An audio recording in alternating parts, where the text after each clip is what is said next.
Hey, I'm Shane. Today I'm going to be talking about the Sony A7r3. This is a camera that I got over 2 years ago in 2017, and I've been using it as my primary photography camera since for both professional and personal use, and I've absolutely loved it. I'm a little late to the review game though, I know, but today I'm going to be talking about how it's aged, how it holds up, and if it's still a good camera to buy in 2020.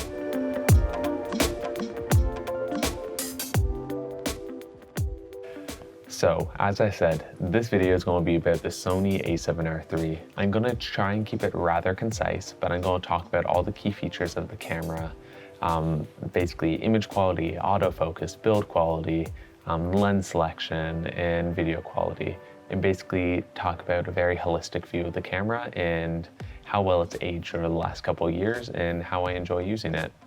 Spoilers though, in my opinion, I still think it's a great camera to buy, and especially because the price is dropping pretty significantly in the last couple months, and I expect it to over the next year.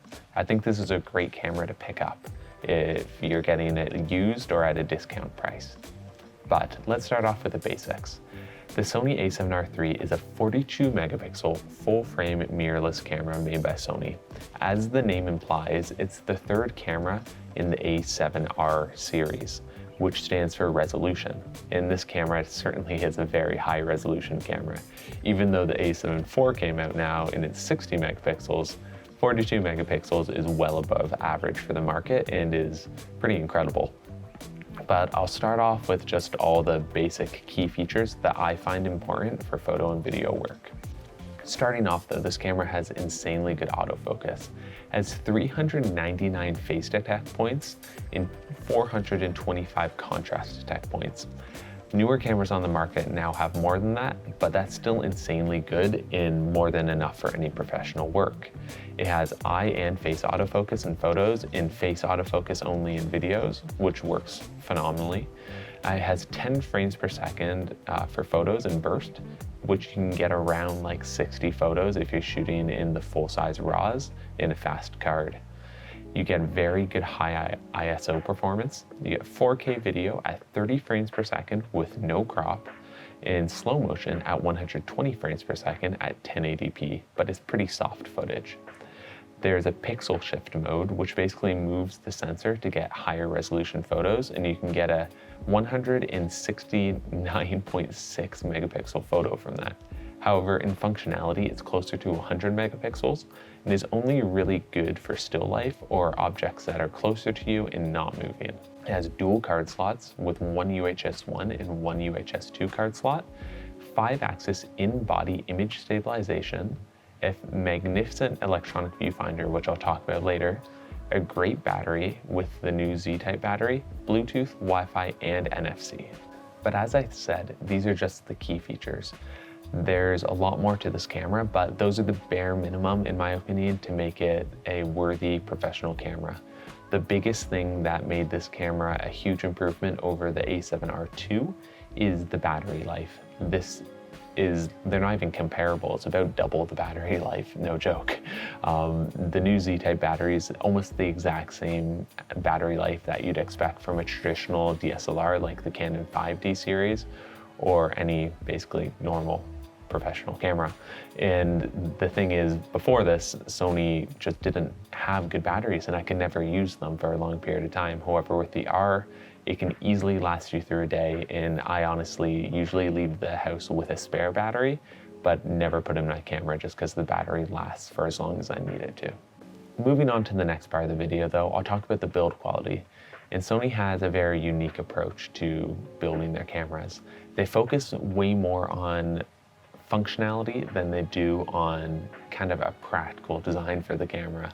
So really, they're very small, and that's very appealing. And the A9 and the A7 III share the same body as the A7R3. And it's a very nice body, an improvement on previous generations. However, for me, it's actually too small to actually physically hold with my hand, and my pinky always goes underneath it. So I solved this problem by actually using a grip, which I made a separate video on. And it's a similar idea to just a battery grip, and it just makes it a lot more practical to use. But it's a minor issue and really a smaller camera I prefer. So this fits in my bag so nicely. I can't complain about that aspect. In terms of the materials, it's made out of a magnesium aluminum alloy with some hardened plastic just for the buttons and the panels on the side. And it's held up really well. The paint's scuffed off in a couple corners, but I can't really complain about that because after 2 years, I would expect that there's a little bit of wear and tear on the camera. But I've never dropped the camera, but even just in day-to-day, like banging around, getting hit by like lenses occasionally, the camera hasn't even shown any nicks. It's absolutely great. The weather sealing is another area of concern though, and often with Sony cameras, they're tested very rigorously and apparently they're very well weather sealed. However, I think based on their appearance, a lot of people assume that the weather sealing is subpar. I've taken this out in the rain, I've taken it out in the snow, in the sand, like literally all the toughest conditions while I've been traveling, like plus 30 degrees in humid weather or minus 40 in like completely frozen, and the camera has not stopped working. It's never overheated or frozen out on me. So I think the weather sealing is fantastic by my subjective testing, but apparently it's not as good as the heavier traditional DSLRs. The thing that hasn't aged the best with the Sony A7R3 though is the displays. The back display is very functional, and in terms of color reproduction and brightness, it's perfect. The issue that I have with it is just the articulation is not the best. This is not enough, unfortunately. It can move on 2 axes, but for instance, if I'm trying to take photos landscapes while in the portrait position, you can't see the display and you can't really use the viewfinder unless you have your tripod set really high up. It'd be awesome if the display can move out on an axis this way, or if it can move out and flip like Canons can. It's just, you notice how limiting it is in everyday use, and I just wish they make a better design in the future, which hasn't changed on the A7R4 though. The electronic viewfinder though has aged quite well, even though there are better electronic viewfinders on the market. The high resolution and high frame rate of the electronic viewfinder is something that I've never had an issue with, and it feels very natural. And coming from a DSLR that I used in the past to this camera, I actually preferred the electronic viewfinder just because it felt a lot more natural to me, especially being able to see the image live there. The software component is another area where Sony traditionally has a lot of flack, and this is for pretty good reason. The menu systems are not the best. They're very functional, and as is with most things with Sony, there's a heavy focus on functionality before user experience, I believe. The camera handles very well while you're going through the menus. The issue is there's just so many darn menu pages. Like each sub menu has sub menus, and you can't use the touch display. Even though the camera has a touchscreen on it, you can't use the touchscreen to go through the menu systems. So it's just a lot of button clicking. They added a My Favorites menu when they made the Sony A7R3, which helped out a ton because you can keep your quick stuff in there, like your volume, your save format, and formatting your cards and stuff like that. However, it definitely can be improved, and I think in the future, hopefully Sony rolls up an update with an updated menu system maybe one day. The autofocus though is incredible. This is something that was a huge game changer for me, and the issue that I actually had when I first started with this camera was that the autofocus was too good. So you had to really make small autofocus areas just because it's gonna find what you're pointing at very easily. And sometimes if you have too many faces in the scene, it can't decide which face to lock onto, which is not the camera's fault. It's just you have to very much so narrow in your parameters for what you want to focus on. So the camera really has aged well in terms of autofocus. The video autofocus is something I'll touch on later, but for the photos with eye autofocus, it nails it so much. And I really rarely miss shots, and since they updated it even this year, it's gotten even better. So Sony's shown their commitment to updating the camera, and it's just been a very pleasant experience to use over the last couple of years, and I see no reason to move away from the camera because of the autofocus. But the real reason anyone's looking at the A7R3 is not because of the autofocus or the body, it's usually because of the resolution. It's a 42 megapixel camera. A joke that was made when this camera first came out was this was the smallest medium format camera on the market. Because it's not medium format, it's full frame. But the joke there is just because it's such a high resolution sensor and it renders the images so well that it's easy to mistake the images you get from it as a medium format image. It's performed way better than I need, and that's my biggest complaint actually, is that if I'm shooting something for a wedding or like a family shoot, this camera is way overkill and it actually kind of bites into my post-processing. So going through the photos and just like physically going through them, it can take some time because the files are 42 megabytes for the compressed RAW, which is pretty darn big. So it's a very trivial complaint to make, but it is actually noticeable. And if you don't need it, it's kind of, you're out of luck because that's all you get with this camera. But the image quality is absolutely superb. And the biggest nice thing about it is that you can always crop in on images in post. And even while you're shooting, you can crop into APS-C mode and still get an 18 megapixel picture, which is pretty awesome, especially if you're doing some wildlife and you just need to get a little bit more reach and make sure you nail focus. You can always crop in live while you're using the camera. So it's a pretty cool feature. One thing I didn't expect from this camera was the best low light performance. With a pixel density as high as this camera has, I didn't think that the ISO performance would be very good. But I was pleasantly surprised when I started using the camera and was pushing the camera to 10,000 ISO and up, and I actually didn't even notice that much image degradation. You can really get some awesome photos with this camera in very low light situations. Case in point, I use it for a lot of astrophotography and it just performs marvelously. You can get some more unique shots because you can pull the ISO up to 7,000 without even worrying about having a huge increase in noise. So if you're looking at this for low light stuff and worried about it, I wouldn't. This camera does very well.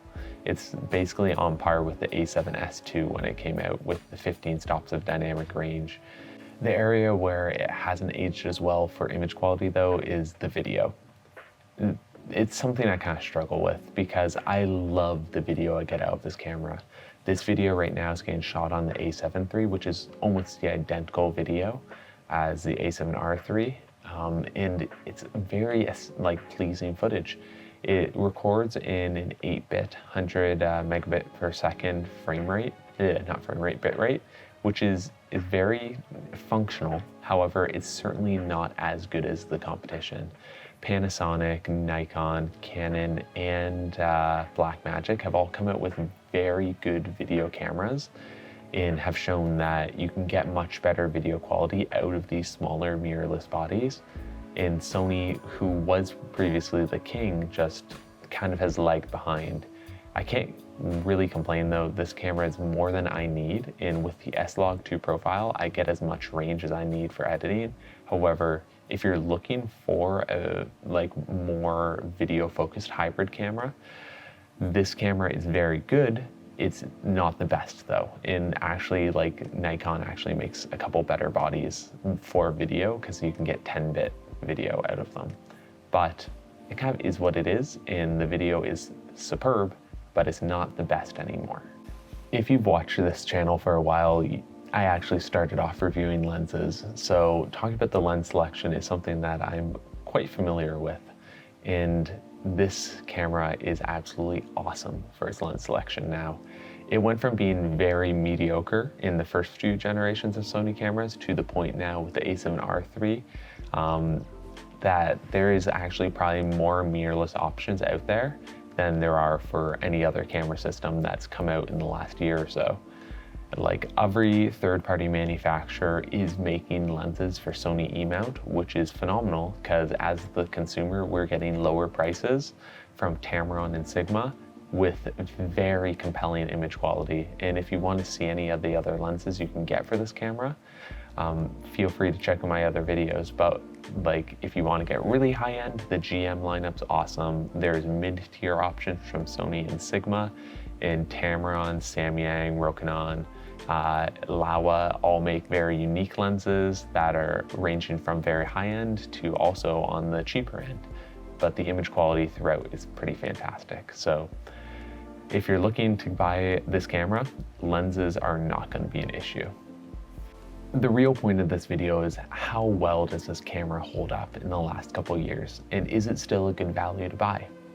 And I can quite happily say yes, this camera's held up really well. The image quality, the autofocus, and the batteries all have held up really well over the last couple years. The body is very sturdy and I've never had an issue with the camera. It's worked flawlessly for me, and that's a really exciting thing, because when I moved over to Sony, that was a big worry of mine, because I was used to the kind of more rugged feel of a DSLR, and moving over to mirrorless was a big change, a lot more digital aspects to it, and it's had no issues. But comparing to the competition, Canon, Nikon, Panasonic, all are in the mirrorless game now, and there's a lot of stiff competition. Though Sony really kind of showed its ability, because this camera came out before any of the other manufacturers hit the market, and is easily able to compare to them now at a much lower price point. So I think the A7R3 is still going to be a great value for a couple years to come, just because of how well Sony did with refining the body. With that said though, I'm not going to directly compare it to any other camera manufacturers, just because I've only used their cameras in passing, and I can't really talk about them enough to give you a really good opinion on them. However, I can talk to you about the Sony A7 III and A7R4. I personally own the A7 III, and it's my camera that's recording this video right now. And the biggest differences between the cameras come down to the resolution and, well, basically just the resolution. Everything else is the same. There's one less custom mode on the A7 III, and the body is made out of a little more plastic than the A7R3, with the back display being slightly worse as well as the EVF. But in practice, the camera handles the exact same. The body is physically the same. So the thing that you should ask yourself if you're comparing these two cameras is, do you need the 42 megapixels? And have you ever thought, damn, I need more pixels? Because if you didn't have that thought, I think the A7 III is a better option. However, with the price margins between these two cameras narrowing, if these cameras are, say, $500 difference, I think the A7R3 is the better camera, just because the displays are better and the body is better, and it will last you longer. So I think it comes down to kind of price and what you're looking for in the camera, but the A7R3 is certainly a sturdier camera, slightly, and a little bit nicer with a higher resolution. However, to save a few bucks and buy an extra lens might be more worthwhile with the A7 III. The A7R4 is the completely end of the spectrum though, because if you ever thought, damn, I need a shit ton more pixels, the A7 IV is for you. With a 60 megapixel picture, it's an insanely high resolution, and really it's just refined on all the issues I had with the A7R3 and then some. So the body is slightly bigger, making it easier to grip, which is a huge plus. The autofocus is slightly better with the real-time autofocus that can track faces better and track eyes in video now. However, the video functionality is the exact same and the bitrate's still the same. So there's no external recording with 10-bit video, which is a darn shame. So it's not better in a ton of areas that make it a huge compelling option. However, just for ergonomics and 60 megapixels, it's a nicer camera. Is it worth $1,000 more though? I don't know. If you need that extra resolution on top of the already insane resolution of the A7R3, then I definitely think the A7R4 is a stellar camera. And I'm not gonna lie, like, I definitely would like the camera, and if I had the opportunity to buy it, I would. But I have no reason to move away from the A7R3 because this camera is still performing so well that moving away from it would be a huge loss, like financially for me. And there's no benefit to moving away from the A7R3. So I certainly don't see myself needing it. However, if you have a disposable income, the A7R4 at the end of the day is still a better camera. But that's basically it for the video. The A7R3 is a wonderful camera, and I've really enjoyed using it over the last couple of years, and I definitely see myself keeping this camera for several more years to come. And it might be phased out eventually as my primary camera, but for the near future and even the next year or two, I don't see me moving away from it at all. So thank you very much for watching this video. I really enjoy making them, and if you enjoyed the video, maybe consider subscribing and liking the video. If you have any questions, please feel free to comment below. I try and make a point of responding to every comment that I can.